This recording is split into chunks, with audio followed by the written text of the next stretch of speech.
Bom, boa tarde, boa noite, pessoal.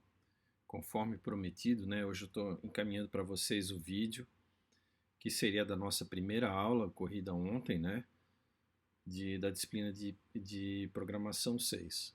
Então, eu vou começar mostrando para vocês o plano de ensino, o cronograma que a gente preparou para a disciplina e depois eu vou passar um pouco de conteúdo também para vocês, que é um conteúdo já teórico de introdução ao assunto. Tá ok? Então, pelo nosso plano de ensino, né, a maior parte do conteúdo da nossa disciplina é padrões de projeto orientado a objetos, padrões de projeto de software orientado a objetos. Então a gente tem aqui na nossa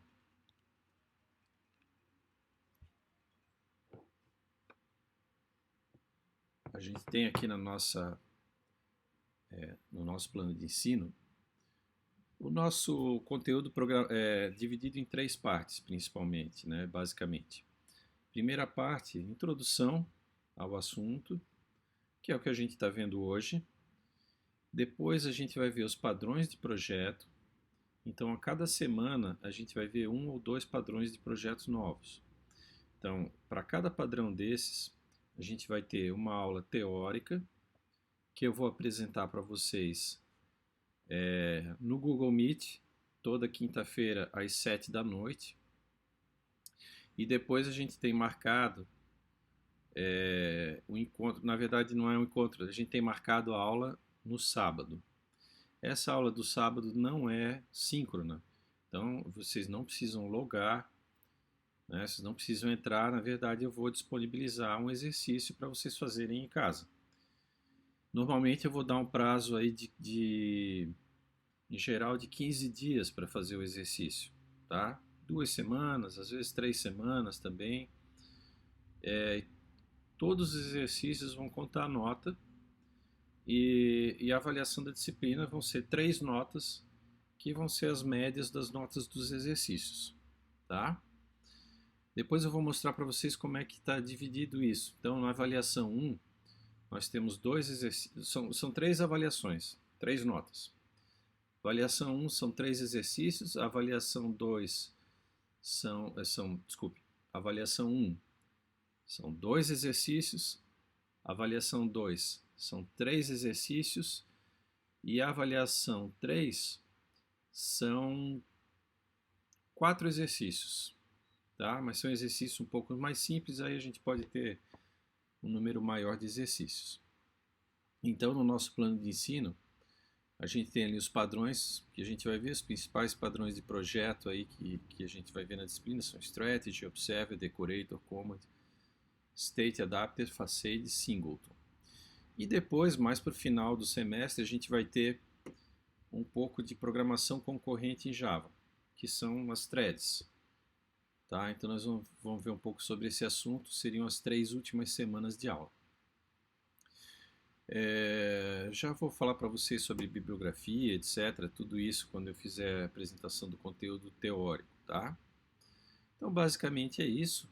Esse plano de ensino está disponível tanto no SIGA A quanto no Google Classroom.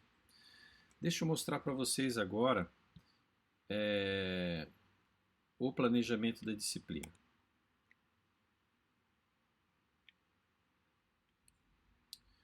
Bom, pessoal, continuando, tem esse documento aqui que é o planejamento, o cronograma da nossa disciplina, tá? Que vai acontecer agora, que está acontecendo em uma modalidade remota, né? Então vejam que eu coloquei, nós temos, presencialmente nós teríamos 18 dias de aula, né? E eu dividi aqui em 18 aulas.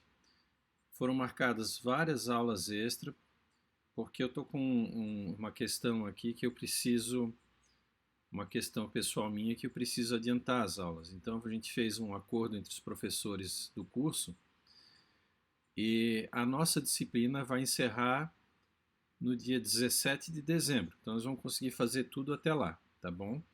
Com essas atividades extras. E vejam que cada dia de aula eu marquei com uma sigla especial que eu chamei de AER-P6, né, que é Atividade de Ensino Remoto de Programação 6. E aí tem o número da atividade.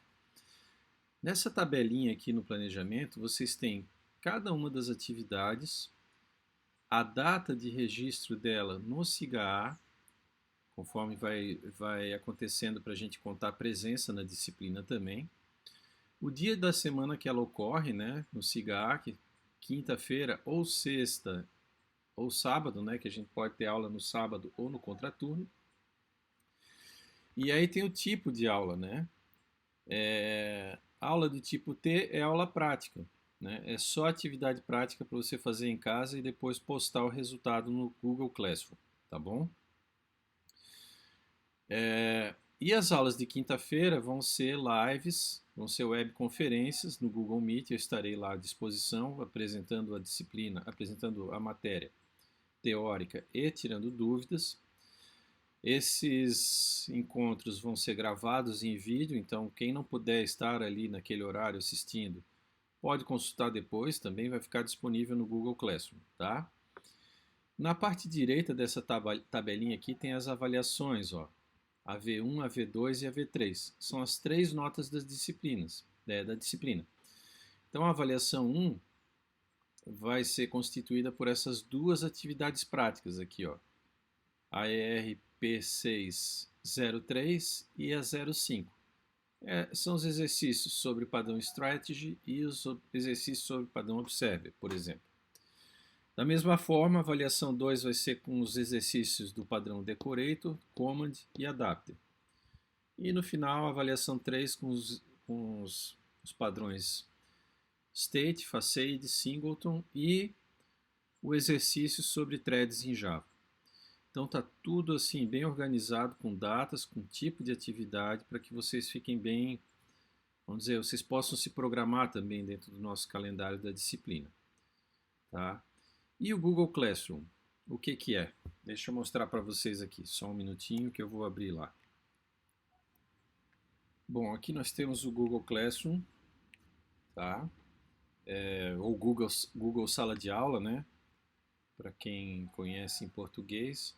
Como é que você faz para acessar lá, né? Tendo uma conta no Google, você vem aqui, né? Google Apps, e você tem lá embaixo Classroom ou Sala de Aula. Eu criei aqui uma turma virtual de programação 6.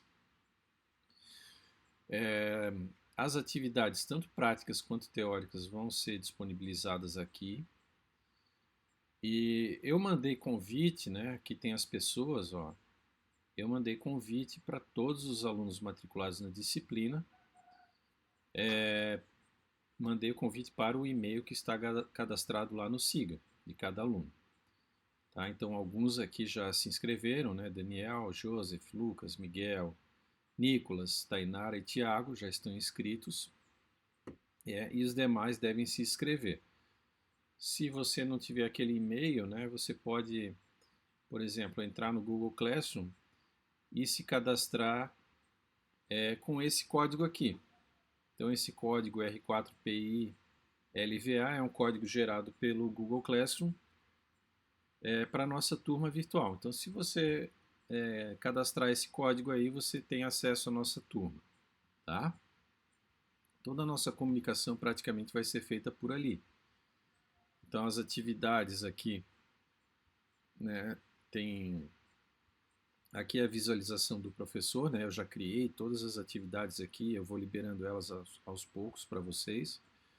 Mas nós já temos aqui, ó, cada atividade, eu já coloco a sigla da atividade também, a ERP601, a data, né, e o conteúdo da atividade.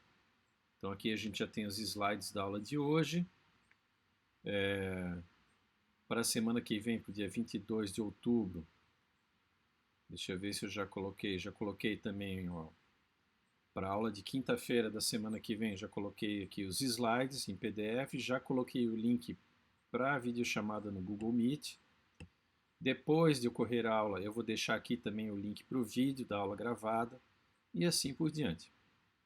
E vai ter também, né, as atividades práticas. Então aqui, por exemplo, nossa atividade 3, é, eu já tenho aqui programado a atividade prática, só preciso postar o exercício, etc, etc, mas vocês vão ter acesso a isso aqui também, tá bom? Então essa plataforma é bem simples, bem enxuta, e a gente, quem nunca usou, né, já vai se habituando, porque ela é bem tranquila, tá? Acredito que a maior parte já tenha conhecimento dessa plataforma aqui. Então, você precisa se cadastrar aqui também, ok, gente? Vamos para o nosso assunto de hoje. Então, agora eu vou começar a explicar para vocês um pouco da nossa teoria e o conteúdo da nossa primeira aula. Bom, gente, então, esses aqui são os slides da nossa primeira aula, tá? A gente vai fazer uma pequena introdução ao assunto de padrões de projeto. A nossa principal bibliografia é essa daqui. Então a gente tem esse livro da esquerda aqui, que é um livro extremamente famoso, livro do Eric Gama e mais 3 autores, Padrões de Projetos, Soluções Reutilizáveis de Software Orientado a Objetos. Essa é a bibliografia clássica do assunto, e os exemplos são em C++, tá? E eu uso bastante aqui na nossa disciplina esse outro livro, daquela série Use a Cabeça, é o livro sobre padrões de projeto, que também é em Java, esse livro aí, que facilita um pouco para a gente. E ele é um pouco mais didático na questão de trazer alguns exemplos práticos, assim, bem interessantes. Inclusive, vários deles eu mostro aqui na disciplina. Então, são as duas principais referências que a gente vai usar aqui. Antes da gente começar a falar de padrões de projeto, a gente precisa relembrar alguns conceitos de UML e de orientações a objetos. Por quê? Porque o que são esses padrões de projeto, né? Eles são soluções comuns para problemas recorrentes que acontecem na orientação a objetos. Então, com o tempo, lá na década de 80, por aí, começaram a ser desenvolvidas as primeiras linguagens de programação orientada a objetos, e aí, com o tempo, o pessoal foi arquitetando sistemas orientados a objetos e foram percebendo que certas situações se repetiam. Bom, e daí o que aconteceu é que acabaram abstraindo, né, fazendo abstrações dessas situações, e essas abstrações acabaram virando padrões de projetos. Então, na prática, são formas de organizar e arquitetar, né, o seu conjunto de classes para resolver situações que são comuns dentro do desenvolvimento de sistemas orientados a objetos. Tá? Então, por isso, antes de começar, a gente precisa relembrar alguns conceitos básicos de orientação a objetos. Então, por exemplo, de UML, né, Unified Modeling Language, a gente precisa relembrar da representação de classe de um diagrama de classes, né? Então a gente tem, como diagrama de classes, a gente tem retângulos que representam as classes. Em negrito eu tenho o nome da classe. Depois, numa segunda região, em cada retângulo, eu tenho uma lista de atributos daquela classe. E depois, no terceiro retângulo, mais para baixo, eu tenho uma lista de métodos daquela classe. Então, como exemplo aqui, no lado direito, eu teria um diagrama aqui representando uma única classe cujo nome é classe aluno. E aí eu tenho dois atributos. Um atributo idade, que é do tipo inteiro, e esse sinal de menos aqui, antes da variável idade, mostra que seria um atributo privado. Então vejam que em Java eu escrevo diferente. Em Java eu faço private, int, idade, ponto e vírgula. Mas o diagrama de classes UML é um diagrama geral, independente de linguagem. Então ele mostra para a gente, vamos dizer, a parte conceitual do projeto de classes. Depois a gente adapta ele, né, a gente codifica ele na linguagem de programação que a gente estiver trabalhando. Então, na UML, no diagrama de classes, primeiro tem aqui uma informação sobre o acesso a determinado método ou atributo, se é público ou privado, seria o sinal de menos ou sinal de mais, né? O sinal de mais é um atributo público ou um método público. Eu tenho o nome do atributo e depois eu tenho o tipo dele. Então aqui eu tenho idade do tipo inteiro e nome do tipo string. Os dois são atributos privados. E depois, nos métodos, eu tenho aqui, ó, método público, nome do método aprendeu, lista de parâmetros do método, não tem parâmetros, é void. E aqui, por último, eu tenho o valor de retorno do método. Então, esse método retorna um valor lógico, dizendo lá se o aluno aprendeu ou não. O outro método, getNome, também não recebe atributos do método e retorna uma string. Bom, outra coisa que vocês preciso que vocês façam para compreender bem a disciplina, e a gente já vai precisar disso na próxima semana, é dar uma relembrada breve em conceitos importantes de orientação a objetos, como encapsulamento, associação, agregação, composição, abstração, generalização, herança e interfaces, tá? Alguns a gente já vai relembrar agora, mas outros é bom vocês darem uma lidinha em casa, né, no material que vocês têm nas disciplinas de programação 4, programação 3. Deem uma olhada nisso que vai ser importante, tá? No diagrama UML, por exemplo, tem a convenção de representação de relacionamento de classes também, né? Se duas classes estão relacionadas, elas são ligadas por uma linha e o formato dessa linha e os terminadores dela, né, a ponta da seta, indica que tipo de relação existe entre as classes, né? Então, nós temos associação, herança, dependência, agregação, composição. Cada uma tem a sua representação gráfica específica, para quando a gente olhar um diagrama de classe, a gente já saber que tipo de relacionamento existe entre determinadas classes do diagrama. Ok?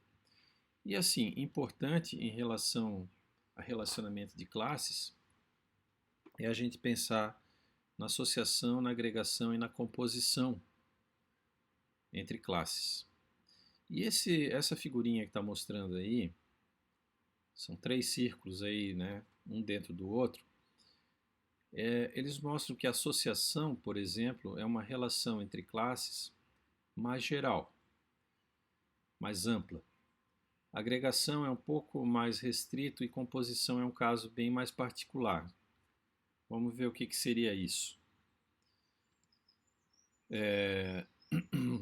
Primeiro, herança. Acredito que vocês saibam o que é e como funciona, né? Quando a gente tem uma classe base que já tem certos atributos e certos comportamentos já implementados nessa classe base. E eu tenho classes derivadas dessa daí, ou que herdam essa classe base ou essa classe mãe. Então, elas recebem todos os atributos e todos os comportamentos da classe mãe ou da classe base e ainda acrescentam mais alguns comportamentos e atributos particulares de cada uma das classes filhas, né? Então, nesse exemplo aqui de herança, a gente tem uma classe conta bancária que tem uma string que é o nome do titular da conta e eu tenho ali a variável balance, né? Que seria o saldo em dólares. Aí tem o método depositar e tem o método sacar. Esse método sacar aqui, ele está em letras em fonte itálica. Significa que esse método não está implementado nessa classe conta bancária. É um método abstrato. Ele vai ser implementado lá embaixo nas classes filhas. Nesse caso aqui também, a própria classe conta bancária, o nome da classe está em itálico também. Significa que essa é uma classe abstrata, que é bem comum no C++, no Java é menos comum. né? O que é uma classe abstrata? É uma classe que não pode ser instanciada. Eu não consigo instanciar um objeto dessa classe, eu só consigo instanciar objetos que herdam essa classe. Então, aqui embaixo eu tenho, por exemplo, checking account, que seria conta corrente, e eu tenho savings account, que seria, por exemplo, uma conta poupança, né? Então, a gente pode a gente pode considerar comportamentos diferentes para a conta bancária e para a conta poupança, né? A conta poupança, por exemplo, vai gerar um determinado juro, né? Vai acreditar um determinado juro ao longo do tempo. Então tá aqui, na conta poupança, aqui Savings Account, eu tenho um atributo aqui, Annual Interest Rate, é taxa de juros anual, né? Tem uma porcentagem aqui de juros que é acreditado no saldo a título de juros, né? De rendimento dessa conta poupança. Já na conta corrente, não tenho isso, né? Eu tenho aqui um Insufficient Funds Fee, ou seja, uma taxa de fundos insuficiente. Seria, digamos assim, uma taxa de cheque especial, se o cara tiver abaixo do limite, né? Limite mínimo da conta. Então, nesse caso, o método de saque, o comportamento de saque de uma conta de conta corrente é diferente do comportamento de saque de uma conta poupança, por exemplo. Então daí, só que outras coisas são comuns das duas, né? Por exemplo, o saldo, as duas contas têm saldo e as duas contas têm o nome do titular da conta. Então, esses atributos comuns e também comportamentos comuns, como o comportamento de depositar um valor na conta, eles fazem parte da classe base, ou classe mãe. E o comportamento específico, ou atributos específicos, fazem parte das classes herdadas, aqui as classes filhas, né? Então, esse é o exemplo de herança. Vejo que o relacionamento de herança está demonstrado aqui como uma linha contínua, e a ponta do relacionamento aqui é uma seta fechada, né? O triângulo fechado, mas não pintado por dentro, né? Então, isso aqui indica herança, ok? Um outro exemplo aqui é o exemplo de interface. O que é interface? Basicamente, e isso é bem comum no Java daí, a interface é uma descrição de classes que implementam essa interface, né? Então, uma interface declara um conjunto de métodos que outras classes precisam implementar. Então, aqui eu tenho uma interface pessoa, que tem lá dois atributos, primeiro nome e sobrenome.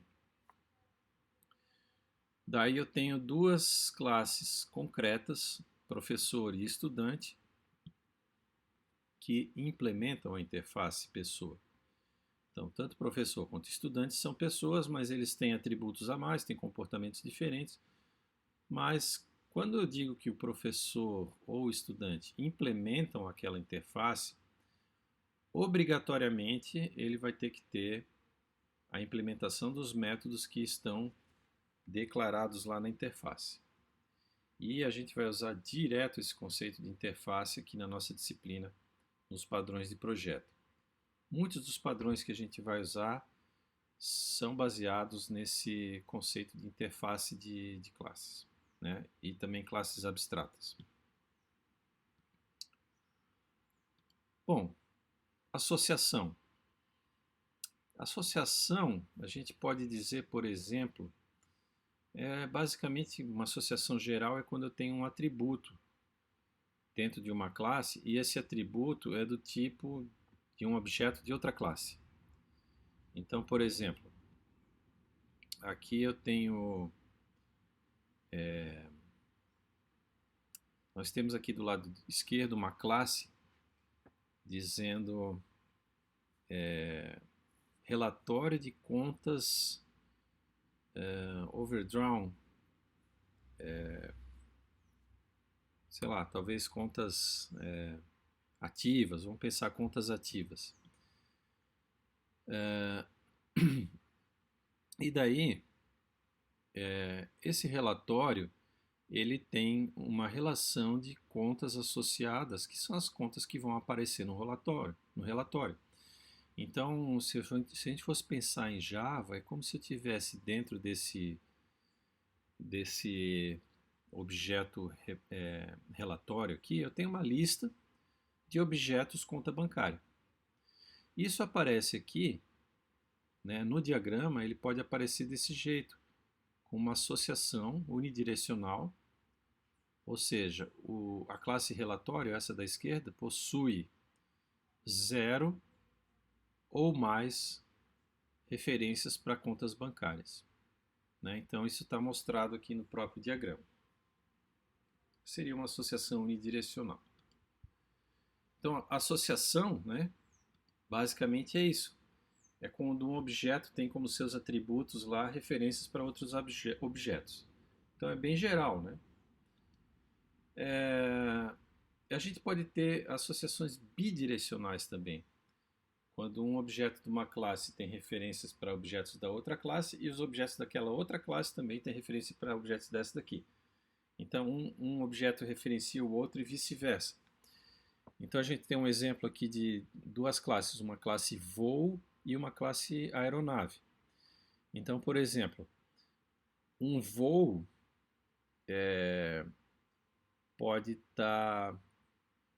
ele pode ter várias aeronaves designadas, aliás, ele pode ter 0 ou uma aeronave designada para aquele voo. Já a aeronave, ela pode ter, indo aqui da direita para a esquerda, 0 ou mais voos agendados para aquela aeronave. Então, um objeto aeronave pode ter referência para vários voos e um objeto voo pode ter referência para uma determinada aeronave. Isso seria uma associação bidirecional de classes. O que mais que eu posso ter aqui, né? Agregação. Agregação, o que é? Bom, aqui no diagrama é um tipo especial de associação, né? Então vocês vejam que aquela setinha de associação, que é essa seta aqui, aliás, essa seta aqui só com dois risquinhos, né? Uma seta aberta lá no final. Então a agregação é essa seta aberta, só que na outra ponta ele tem esse símbolo de losango vazado aqui, losango branco.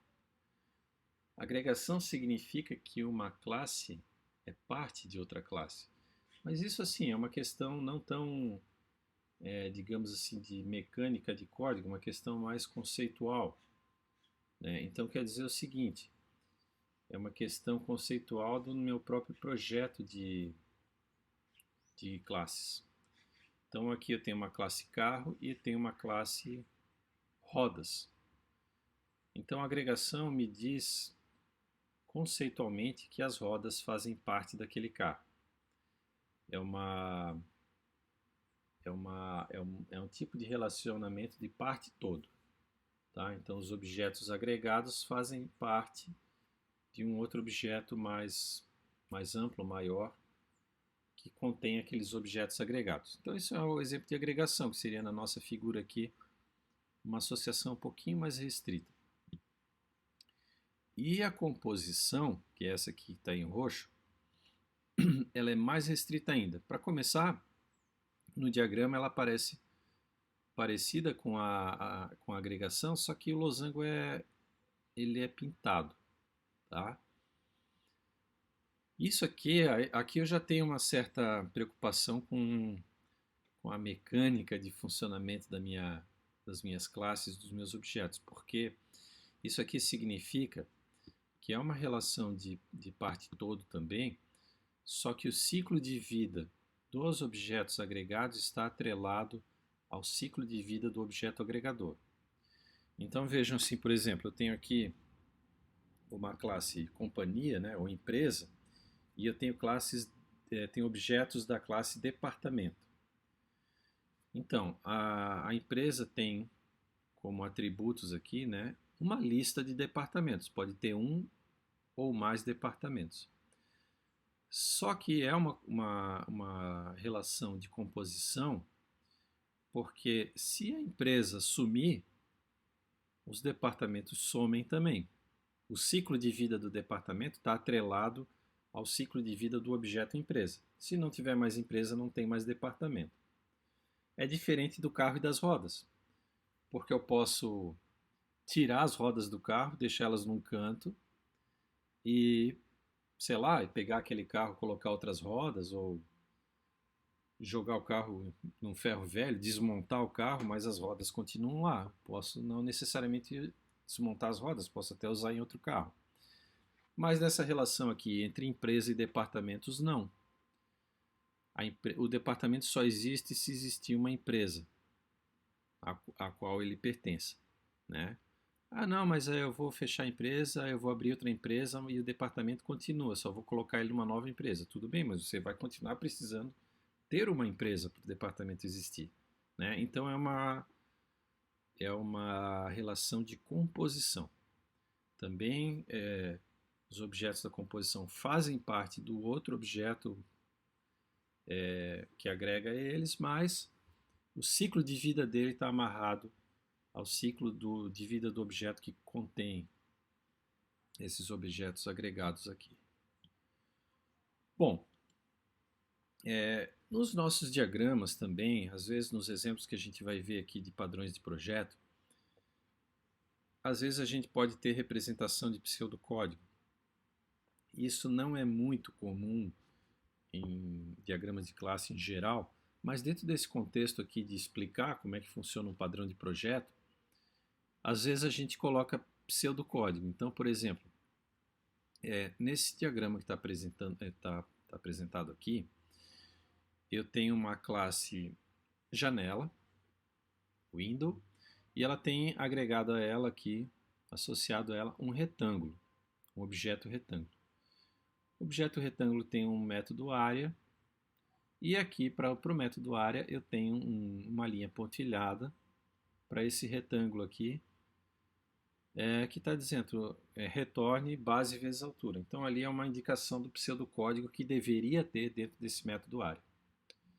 E aqui no método área da classe janela tem também uma representação para o pseudocódigo desse outro método área aqui, que retorna o resultado da área do objeto retângulo. Tá? Então, representação de pseudocódigo assim pode aparecer no diagrama de classes também, e ele é feito com essa grafia que está aqui. Tá? A linha pontilhada e um retângulo aqui com essa abinha dobrada no canto. Às vezes a gente pode usar também um diagrama de objetos. Tá? Então o diagrama de objeto, quando eu comecei a ver orientação a objetos a primeira vez, eu me confundia muito também com o diagrama de classes, porque eu imaginava o diagrama de classes como um diagrama de objetos. Né? Então o diagrama de classes é estático. Ele mostra a estrutura das classes, né? O diagrama de objetos mostra como é que esses objetos estariam vivos na memória, né, do sistema. Então, acho que vocês conhecem o assunto, só estou relembrando, né? Eventualmente, talvez a gente precise uma vez ou outra recorrer a um diagrama de objetos para entender uma determinada situação aí no padrão. Bom, vamos agora então para os padrões de projeto. Então, o que são padrões de projeto orientado a objetos? Cada padrão de projeto descreve um problema que ocorre repetidas vezes no desenvolvimento de software orientado a objetos, juntamente com uma proposta de solução do referido problema. Então é aquilo que eu falei para vocês, tem determinadas situações que o pessoal foi, ao longo dos anos, se deparando sempre com a mesma situação para resolver. Daí esses autores lá, o Eric Gama e os coautores do livro, resolveram fazer descrições desses problemas, descrições genéricas. Esse problema acontece quando tem isso, tem essa dificuldade. Como é que eu resolvo? Eu pego e eu resolvo assim. Pego uma classe para fazer isso, relaciono com uma outra classe desse tipo. Então tem toda uma estruturação para resolver um problema comum. O padrão de projeto, ele justamente faz isso. Ele tem um nome, ele tem uma descrição, descrevendo a situação, ele tem uma proposta de solução para esse problema. Tá? E a gente vai ver alguns dos principais padrões aí na nossa disciplina. Então, o que tem num padrão de projetos? Em geral, ele precisa ter 4 elementos essenciais. E isso está na bibliografia, está nas referências, tá? É assim, eu tenho o nome do padrão, e esse é um nome amplamente aceito, né? Então, o padrão tal tem o nome tal, e independente da linguagem de programação, a gente já sabe como ele funciona. Tá? Então, eu tenho o nome do padrão, e o seu nome normalmente já traz informações sobre a sua função e a sua aplicabilidade. Tá? E, inclusive, ele é útil para a documentação do projeto. Às vezes, no próprio desenvolvimento do sistema orientado a objeto, a gente diz classe tal, tal, tal, e já emenda com o nome do padrão. Você já sabe qual é a finalidade daquela classe. Tá? Além do nome do padrão, a gente tem o problema. A descrição do problema de desenvolvimento de software, a descrição do problema recorrente que esse padrão pretende resolver. A gente tem a solução, que é uma descrição geral de como solucionar esse problema, né? Então descreve os elementos que compõem o padrão, a interação entre esses elementos, como é que eles conversam entre si para chegar no resultado da solução. Tá? E a gente pode pensar neles como templates, né, genéricos e reutilizáveis, ao invés de soluções concretas. Então, em vez de eu sempre quebrar a cabeça de novo para resolver o mesmo problema em contextos diferentes, eu já tenho uma solução geral, genérica, que eu adapto para o meu contexto específico, para o meu contexto concreto, né, para aquele sistema que eu estou ali trabalhando, implementando. E normalmente também os padrões têm as consequências, né? Uma descrição dos resultados, dos custos, dos benefícios de ter esse padrão, né? O que esse padrão vai resolver? Que vantagem eu vou ter em usar ele? Que desvantagem eu vou ter? Porque às vezes o padrão também introduz alguma outra desvantagem, né, no seu uso. Então tudo isso está descrito na descrição do padrão. Tá? Isso tudo acaba formando o que a gente chama de catálogo de padrões de projeto. Então a gente tem o catálogo, aquele livro lá, Padrões de Projeto, esse aqui, basicamente ele traz dentro dele um catálogo de padrões de projetos. Tá? Projeto A, padrão B, padrão C, com toda essa informação estruturada sobre cada padrão.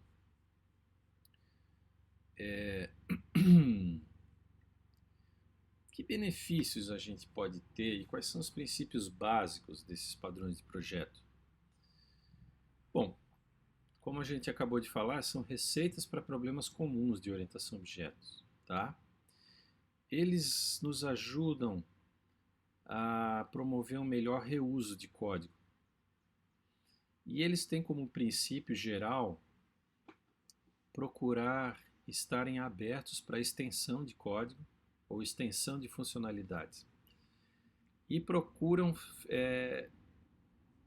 não favorecer alteração de código existente. Então, normalmente, quando tem um problema e a gente identifica um padrão de projeto que pode ajudar na resolução desse tipo de problema, normalmente essa solução vai fazer com que o nosso sistema ele fique mais extensível.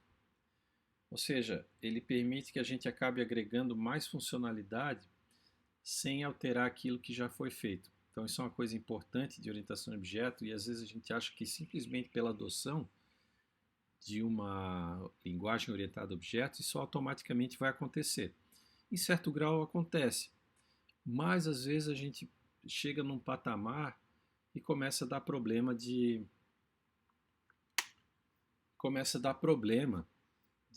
extensibilidade, adaptabilidade da minha solução para novas situações que aparecem para o sistema tratar e assim por diante. Tá? Os padrões normalmente também têm como princípio encapsular aquilo que varia. Coisas que numa situação podem ser de um jeito, outra situação são de outro jeito, Normalmente os padrões tendem a encapsular e deixar aquelas coisas que variam, deixar elas meio que protegidas dentro de cápsulas, de uma forma que eu possa tirar uma cápsula dessa e colocar uma outra cápsula. Então eu deixo a parte encapsulada intercambiável e deixo aquilo que varia, eu deixo encapsulado ali dentro. A gente vai ver vários exemplos disso acontecendo, tá? Temos também o princípio da responsabilidade única, que eu vou falar daqui a pouquinho para vocês, vou explicar. Também pensar em programar para interfaces e não para implementações concretas. Então, na verdade, sempre tentar generalizar ao máximo as comunicações entre objetos e entre classes nos nossos sistemas e evitar um acoplamento forte, que é justamente aquilo que eu falei para vocês. Na medida do possível, acabar permitindo intercambiamento de partes do código. Eu tirar um pedaço do código e acoplar um novo pedaço. Né? E isso eu consigo com acoplamento fraco, né? com uma facilidade de desacoplar uma parte e acoplando outra. Tá? Tem técnicas e princípios para fazer isso. Um exemplo assim bem conhecido já hoje em dia de padrão de projeto é o padrão MVC, né? Model View Controller, que, que começou a ficar em bastante uso, né? Lá a partir da década de 90, quando começou a surgir os sistemas de interface com o usuário baseado em janelas. macOS, né? Foi um dos pioneiros. O Windows Windows não, desculpa, o Unix com o X-Windows e depois o Windows da Microsoft também. Então no padrão Model View Controller a gente tem os dados encapsulados dentro de classes de modelo, que a gente chama, né? Então o modelo tem a representação, digamos, de dados do nosso problema. A gente tem views, que são visualizações diferentes, ou contextos, ou plataformas diferentes para visualizar aqueles dados.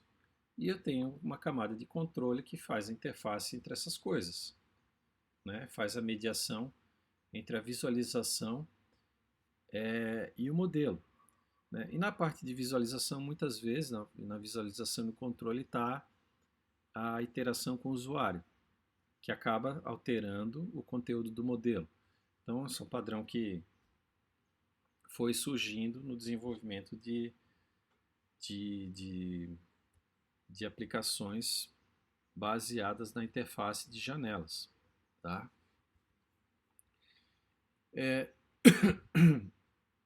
Lá no livro do Gama, no livro Padrões de Projeto, vocês vão ver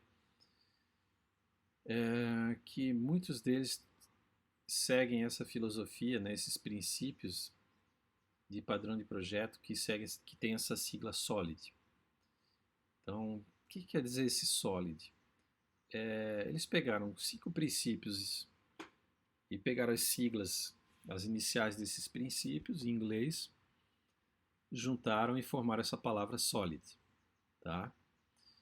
Então, o primeiro princípio da letra S é o SRP, Single Responsibility Principle, ou seja, princípio da responsabilidade única. Daqui a pouquinho eu vou falar individualmente de cada um deles, tá? Já vou explicar o que cada um deles significa. Depois no O nós temos o Open Close Principle, princípio aberto fechado. No L a gente tem LSP, o princípio da substituição de Liskov. No I a gente tem o princípio de segregação de interface. E na letra D, da palavra solid, terminando, a gente tem o princípio de inversão de dependência, Dependency Inversion Principle, em inglês. Vamos ver o que quer dizer esses princípios, né? Princípios de projeto orientado a objeto. O primeiro princípio, S aqui, de Single Responsibility Principle, o princípio da responsabilidade única. Quer dizer única e exclusivamente o seguinte: qualquer módulo ou classe deve ter responsabilidade por uma única parte da funcionalidade fornecida pelo software. Ou seja, restringir uma classe ou módulo a uma única responsabilidade. Eu sei que isso aí é uma coisa meio nebulosa, né? Meio subjetiva, mas fica como um princípio norteador a gente pensar nisso e procurar seguir isso quando a gente for projetar software orientado a objeto. Então, como consequência desse princípio, a gente tem que uma classe deve ter uma e somente uma razão para ser alterada. Por quê? Porque ela tem uma e uma única funcionalidade, digamos assim. Tá? Então, como exemplo, esse exemplo vem lá do livro do Gama. Se a gente considerar um módulo, por exemplo, que compila e imprime um relatório, esse módulo já está fazendo duas coisas diferentes. Ele está, de certa forma, ferindo o princípio de responsabilidade única. Por quê? Porque agora eu poderia ter dois motivos diferentes para alterar esse módulo. Um primeiro motivo seria alterações no compilador de relatório. E o segundo motivo seria alterações na interface de impressão do relatório. Então eu estou com duas funcionalidades talvez bem diferentes para o mesmo módulo. Então talvez fosse mais interessante eu ter dois módulos separados e depois ter um terceiro módulo que agregasse esses dois, certo? Quer dizer, trabalhar um pouco mais a granulometria do projeto do minha solução. Então esse seria, né, rapidamente, o princípio de responsabilidade única que seria interessante a gente ter noção, ter consciência e ter preocupação com ele quando for projetar software orientado a objetos. O segundo princípio, aberto e fechado, eu já tinha falado um pouquinho antes, o princípio de procurar fazer com que as entidades de software sejam abertas para a extensão, mas fechada para modificação. O que quer dizer isso? Na medida do possível, se o sistema vai mudar, vai evoluir e ele vai precisar fazer coisa nova, é interessante que ele seja feito de uma forma que essas coisas novas sejam agregadas sem alterar aquilo que já existia. Então, fechar o software para modificação, porém abrir para extensão, para agregar mais coisa, agregar mais comportamento, mais funcionalidade, na medida do possível, sem modificar o que já existe. Tá?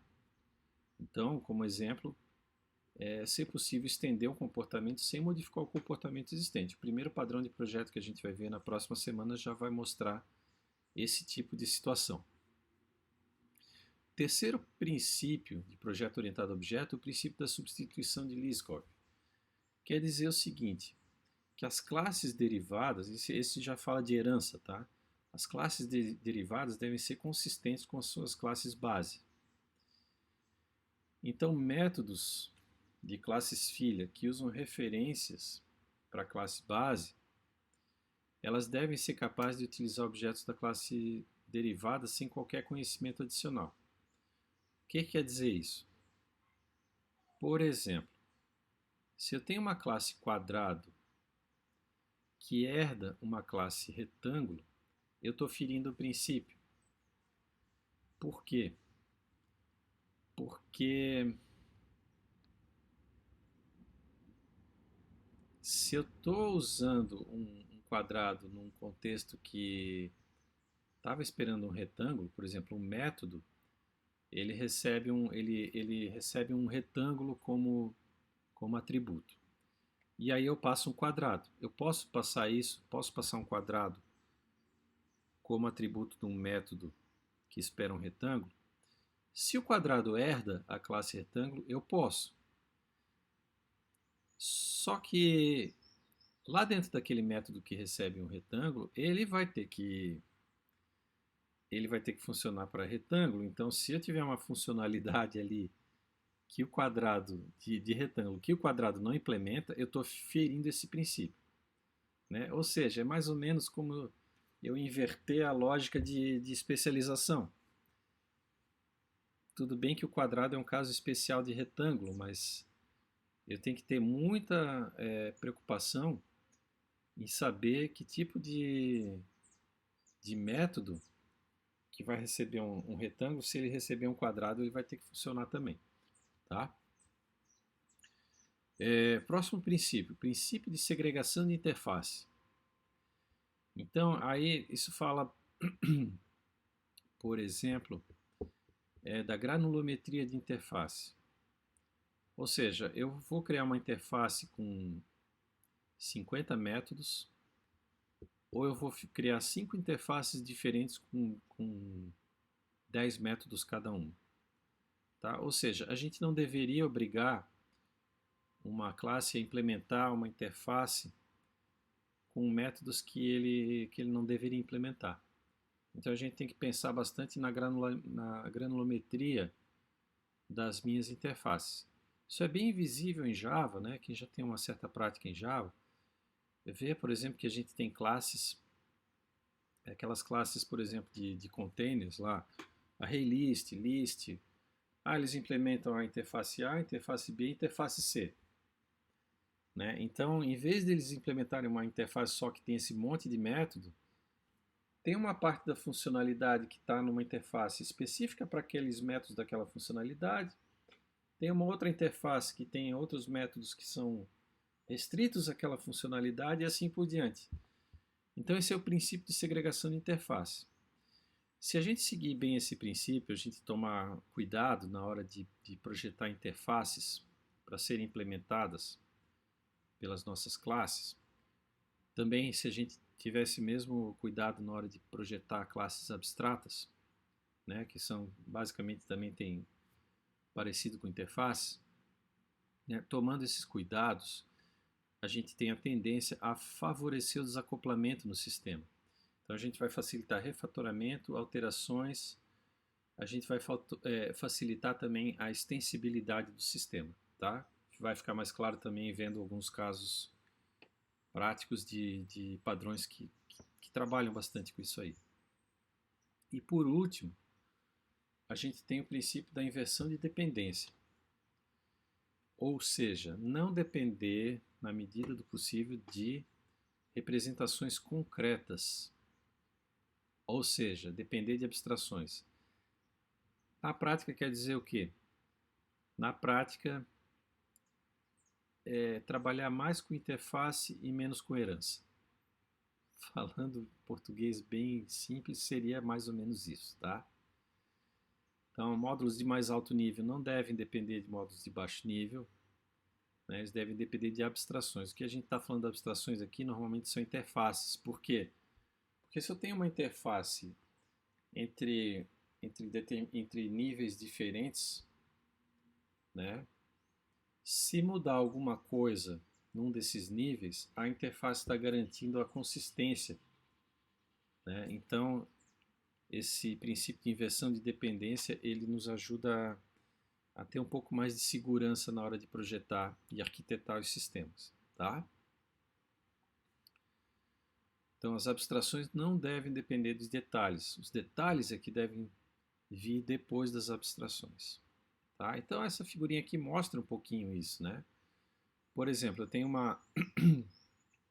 um sistema aqui, ó, que tem uma camada utilitária, depois eu tenho uma camada de mecanismos e depois eu tenho uma camada de políticas. Vocês poderiam pensar, por exemplo, como regras de negócio, uma classe embaixo uma camada utilitária, depois uma classe de controle, depois uma classe de regras de negócio. Se a gente fizer com o princípio de inversão de dependência, a gente muitas vezes vai colocar interfaces entre uma camada e outra. Então, por exemplo, se eu for lá embaixo, a camada utilitária, ela implementa um serviço de interface de mecanismo. E o mecanismo recorre a essa interface, né? Então, se eu mudar a camada lá embaixo, utilitária, posso mudar à vontade, que a interface mais ou menos isola uma camada da outra. e vai me permitir alterações com mais segurança no meu sistema. Tá? Então esse é o princípio de inversão de dependência.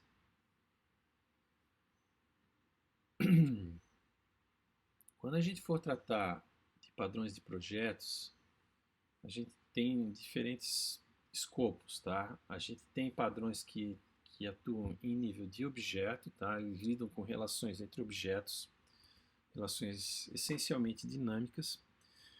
E a gente tem padrões que são padrões que trabalham em nível de classe. Ele lida com relações entre classes e subclasses. Aí estaríamos falando de relações mais estáticas. Outra coisa também que a gente vai ver nos nossos padrões é que eles têm uma classificação, uma macro classificação quanto ao tipo de padrão. Então, a bibliografia no assunto basicamente fala hoje em dia de 3 tipos de padrões. Os padrões criacionais, que tratam basicamente do instanciamento de objetos, né, criação e instanciamento de objetos, distribuição e disponibilização de objetos criados, controle da criação de objetos, e aí por aí vai. A gente tem nós temos, por exemplo, o padrão Factory, o Abstract Factory, o Singleton. Esses 3 padrões a gente vai ver aqui na nossa disciplina. Nós temos padrões estruturais, que podem ser usados para combinar objetos e classes para construir soluções mais estruturadas. Nós temos ali padrão Adapter, Facade, Proxy, Composite, etc. E a gente tem padrões comportamentais, que são usados para modelar e construir um processo computacional. Controlar fluxos de dados, por exemplo. Então temos o padrão Observer, o padrão Strategy, que é o que a gente vai ver semana que vem, o State, o Iterator. Todos esses padrões tratam com questões comportamentais de implementação de processos e fluxos de dados. Né? Processos comuns dentro da programação orientada a objetos, por exemplo, o padrão Observer, que seria esse padrão. Mudou o estado de um objeto, outros objetos precisam ter ciência disso. É uma situação comum, por exemplo, o padrão Observer, ele trata disso, é um padrão essencialmente comportamental. Tá? Então a gente tem essa classificação aí macro para os padrões. A gente pode dizer que eles são criacionais, ou estruturais, ou comportamentais, dependendo do tipo de problema que ele resolve, do tipo de situação que ele se aplica. Como é que eu vou usar padrões de projeto? Como é que eu vou resolver problemas usando os padrões?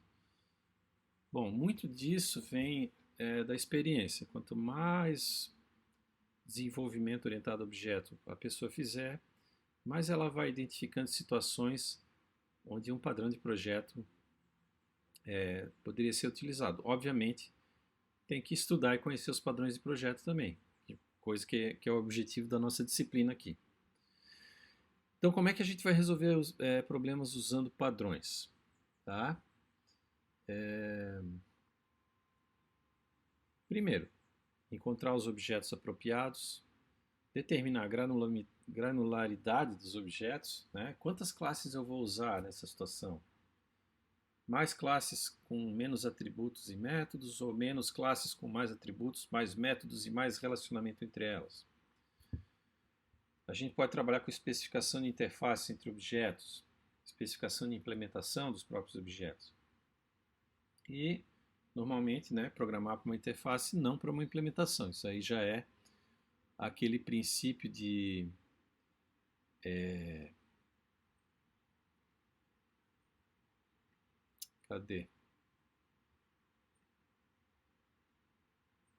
princípio de inversão de dependência, né? E também de segregação de interface. Tá? Como é que eu faço para encontrar os objetos? Encontrar está entre aspas aí, mas é determinar os objetos, né? Como é que eu vou saber que objetos eu vou ter, ou que classes eu vou modelar, né? Então, os programas são feitos de objetos. Contém dados e procedimentos para operar sobre esses dados. Isso aí a gente já está, né, cansado de saber. O objeto ele realiza uma operação quando ele recebe uma requisição, ou seja, quando eu invoco um método daquele objeto. Então, eu estou requisitando uma operação daquele objeto.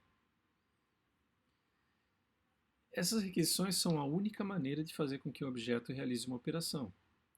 E as operações são a única forma de alterar os dados internos do objeto, né? Por causa dessas restrições, a gente diz que os dados internos do objeto são encapsulados. Essa é a primeira coisa básica que a gente aprende quando a gente passa de uma programação estruturada para uma programação orientada a objetos. Que a gente diz que agora os dados estão encapsulados dentro de um objeto e que eu vou precisar de métodos para mexer nesses dados. É o próprio conceito de encapsulamento, né? Só que muitas vezes não é fácil a gente definir quais seriam esses objetos, né? Porque a gente vai projetar classes, né? As classes é que vão dizer quais são os objetos que eu vou ter depois. Então tem muitos fatores que a gente tem que considerar. Encapsulamento, granularidade, dependência, flexibilidade, desempenho, evolução do sistema ao longo do tempo, reusabilidade, né? Tudo está ali, tudo é dito que na orientação a objeto permite todo esse monte de coisa, mas como é que eu vou saber fazer isso tudo? Né? Os padrões vão dar alguma ajuda em algumas situações para resolver isso, tá? Agora, para eu projetar as minhas classes, meus objetos, tem diferentes abordagens, né? Eu posso descrever o problema por escrito, encontrar os substantivos e verbos, definir as classes e operações correspondentes, né? Os substantivos são classes, os verbos são métodos dessas classes. Isso é uma abordagem assim tradicional, né? Na engenharia de software. A gente começa a aprender desse tipo de coisa. Vai lá, entrevista o cliente, o usuário, pergunta o que ele quer, que ele espera do sistema, faz uma entrevista com ele, transcreve aquilo, e aí a partir daquilo começa a montar requisitos, né? E aí vai evoluindo para encontrar depois, para conseguir montar uma arquitetura do sistema depois, né? Outra abordagem que a gente pode ter é focar nas colaborações e responsabilidades no sistema. Ou seja, aí um pensamento mais de processo, né? Quem conversa com quem é responsável por quê, qual é o fluxo de funcionamento para que as coisas, né, tenham um andamento satisfatório, que resolvam os problemas, como é que isso funciona. Então eu posso ter um foco nas colaborações e responsabilidades dentro do sistema. Ou posso modelar o mundo real e transformar a análise em objetos, né? Aquele exemplo do carro e dos pneus. Eu faço uma analogia com o mundo físico, transformo aquilo em objetos de software. Né? Então são diferentes abordagens, às vezes combinam um pedaço de uma com um pedaço de outra, mas basicamente é por aí, né?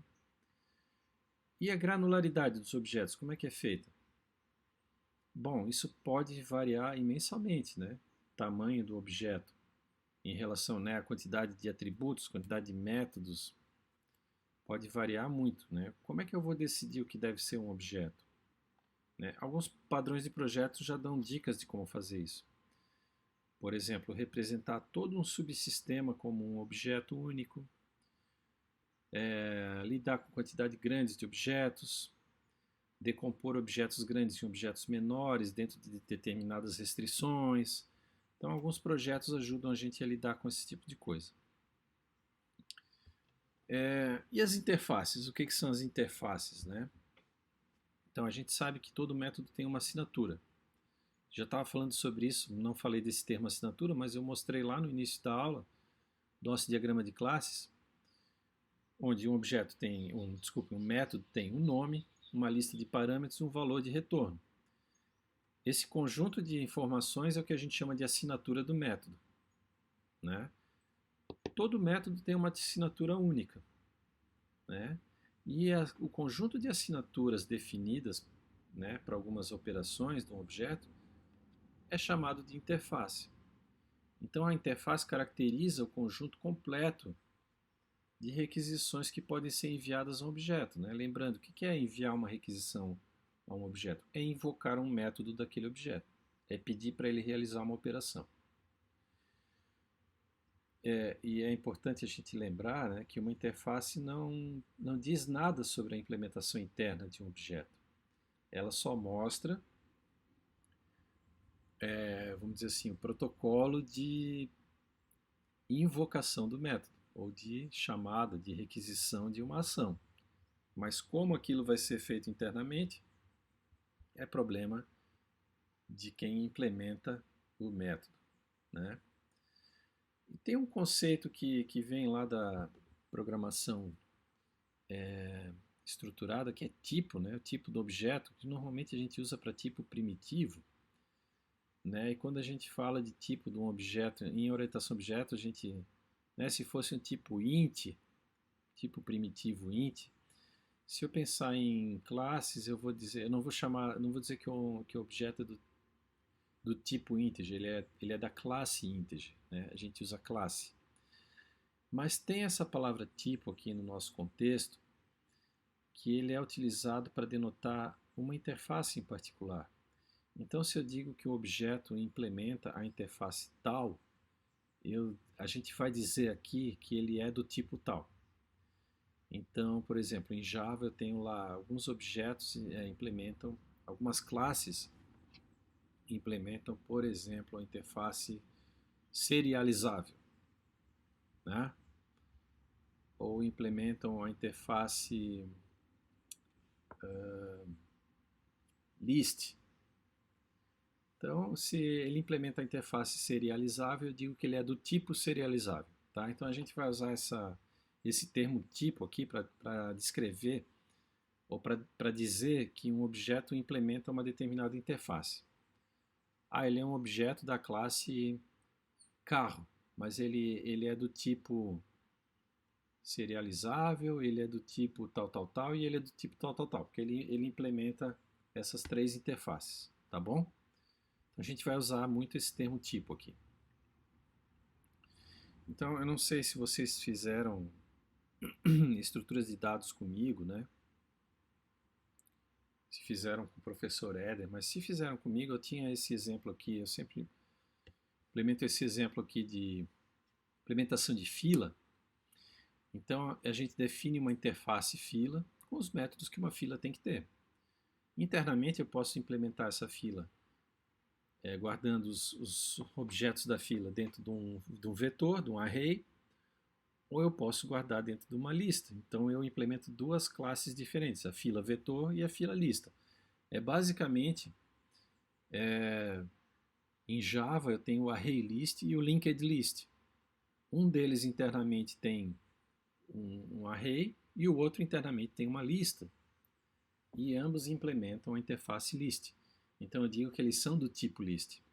Então nesse exemplo aqui eu diria que a minha classe fila lista é do tipo fila e a minha classe fila vetor é do tipo fila, né? Ou um objeto da classe fila vetor é do tipo fila. Por quê? Porque ele implementa a interface fila, né? Em Java, relembrando aqui, a primeira vez que aparece código aqui para gente, seria assim, né? Public class fila vetor implements fila. E a mesma coisa, fila lista implements fila. Então eu digo que fila vetor é do tipo fila e fila lista é do tipo fila. Tá bom? Adiante. Deixa eu ver aqui.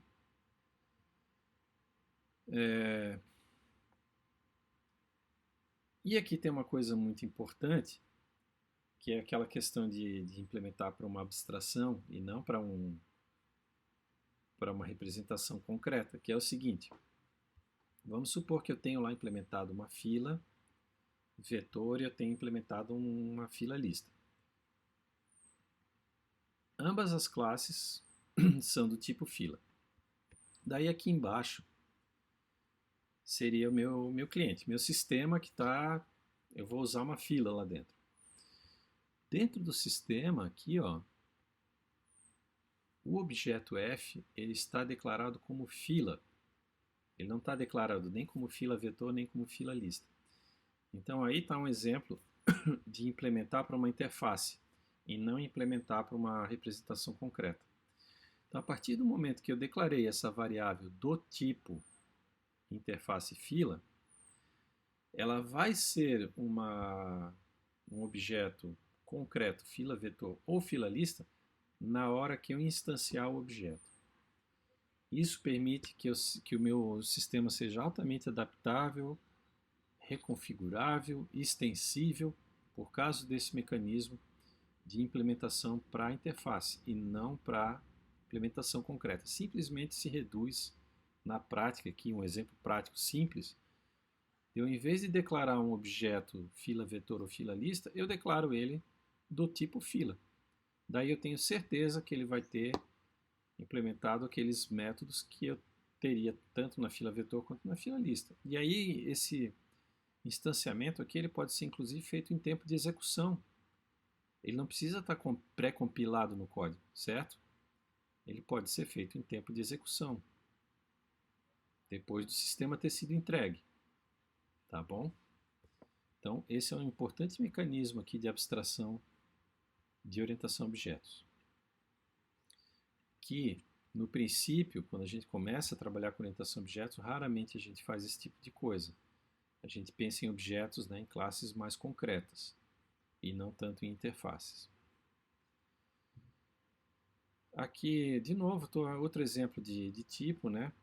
Mas aqui só dizendo que por exemplo, que eu tenho uma classe pato doméstico aqui, ele é do tipo voável e ele é do tipo grasnável. Né? Então ele implementa interface voável e ele implementa interface grasnável. Depois eu tenho um outro tipo de pato, que é o patinho de borracha, ele não voa, mas ele faz barulho, então ele implementa a interface grasnável aqui. Ele vai grasnar. Tá bom? Então, por exemplo, um objeto pode ser de dois tipos, um outro objeto pode ser de um tipo só. Tá? Então, isso é bastante flexível. Outra coisa é que dois objetos podem ter a mesma interface, mas implementações internas completamente diferentes. É o caso lá da nossa fila vetor e fila lista. Tá?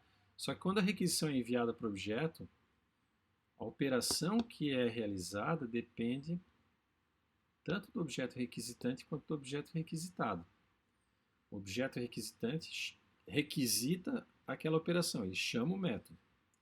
Agora, quem vai executar é o objeto concreto que foi instanciado. É a fila lista ou a fila vetor, por exemplo. Quando chegar lá no objeto que vai ver o que vai ser implementado. Tá? Essa associação em tempo de execução ela é chamada de Dynamic Binding, ou ligação dinâmica. Tá? Outro mecanismo extremamente importante aqui nos nossos padrões de projeto. Então, com esse Dynamic Binding, a emissão de uma requisição só se compromete com a execução, só se compromete com a implementação na hora da execução, não na hora da compilação do código, não na hora de escrever o código, só na hora de executar, lá na mão do usuário. É só lá que isso vai acontecer. Tá? Então, isso permite que objetos com interface idênticas sejam substituídos em tempo de execução. Então, é aquilo que eu falei, aquele encapsulamento do que varia. Variou a implementação. Só que se eu deixar encapsulado numa interface, eu desacoplo esse cara e acoplo o outro em tempo de execução, sem recompilar meu código. Tá? Então, isso está intimamente ligado ao conceito de polimorfismo, né, que auxilia esse desacoplamento de objetos. Bom, eu preciso especificar a implementação de objetos. Então, a implementação do objeto é o que a gente já está acostumado a fazer. É escrever isso dentro de uma classe. Tá? Então, o objeto vive quando ele é instanciado. Né? Ele é instanciado. E o processo de instanciamento de uma classe aloca a memória para os dados, objeto, e associa as operações com esses dados. Isso a gente já sabe, né? Faz tempo. Bom, a gente pode ter classes abstratas, né? Também. São aquelas cujo principal objetivo é definir interface comum para suas subclasses. Então, classes abstratas são bem comuns no C++, a gente tem isso no Java também, mas geralmente no Java a gente acaba usando interface, tá? Então, no Java, o método abstrato é declarado, mas não contém implementação. A classe abstrata é aquela que contém um ou mais métodos abstratos. E o importante é que uma classe abstrata nunca pode ser instanciada, tá? Ela só pode ser herdada. Então, quem vai ser instanciado é uma classe, um objeto da classe que herda essa classe abstrata. E no caso do Java, né, a interface é uma classe puramente abstrata, ou seja, ela não tem dados, não tem atributos, só tem declaração de métodos.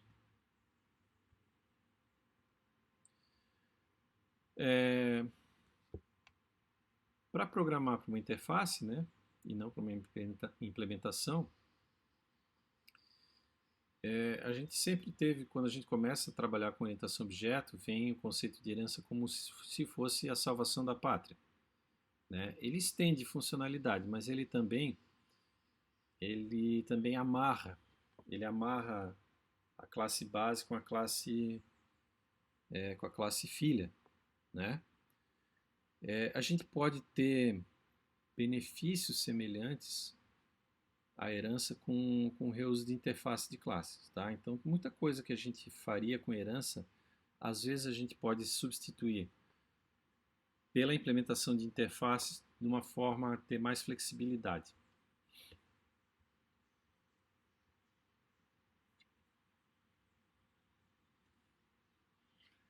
Inclusive a gente pode ter herança de interface, tá? As interfaces podem ir formando uma cadeia, né? E agregando funcionalidades.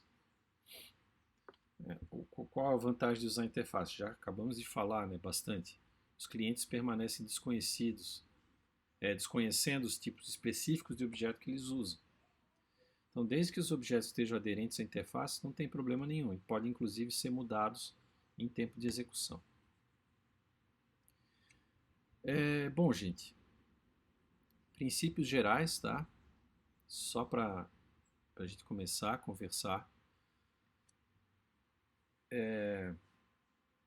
Esse seria o assunto que eu queria mostrar para vocês hoje. Nós fizemos uma revisão do UML, introdução aos padrões de projeto, princípios gerais de padrão de projeto orientado a objeto. Na próxima aula a gente vai ver o padrão Strategy, daí vai ser uma webconferência ao vivo, né? Não vai ser em vídeo, vai ser quinta-feira às 19 horas. Deixa eu rapidamente mostrar para vocês aqui só um exemplo, mostrar para vocês o material que está lá disponível no Google Classroom.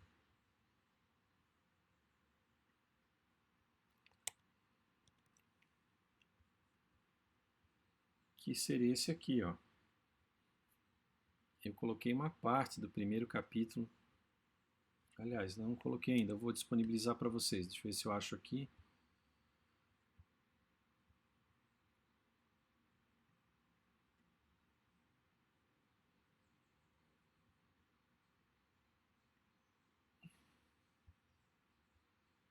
Deixa eu abrir o meu material aqui. Só um minutinho.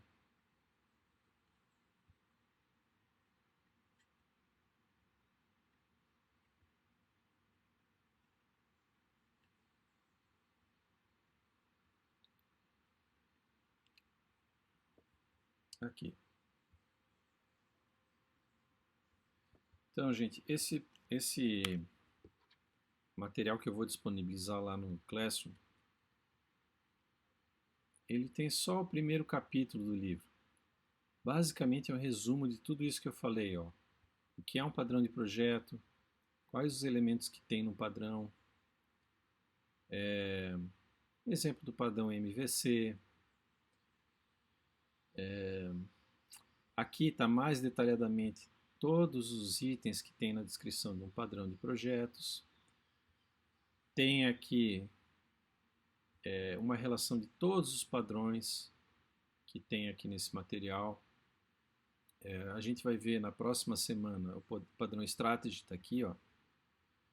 Então está escrito aqui, ó, define uma família de algoritmos, encapsula cada um deles e os torna intercambiáveis. Então o padrão Strategy é É um padrão para intercambiar algoritmos. Tá? Ele permite que o algoritmo varie independentemente dos clientes que utilizam. Aqui fala como é que é a estruturação do catálogo, né? A classificação dos objetos, dos padrões de projeto, criação, estruturais e comportamentais, relação entre eles e por aí vai. Então, eu sugiro que vocês deem uma lida nesse material. Ele é até bem agradável de ler, tá? Não é muito complicado não, vale a pena. Tá? Vale a pena dar uma lida, são mais ou menos umas 15 páginas. E na próxima aula a gente vai ter daí o primeiro padrão de projeto, que é o Strategy. Havendo qualquer dúvida, por favor, me mandem e-mail, ok? Que eu estou à disposição para ajudar vocês. Então, pessoal, por hoje é só. Eu vou terminar por aqui a gravação e nos vemos na próxima aula, então.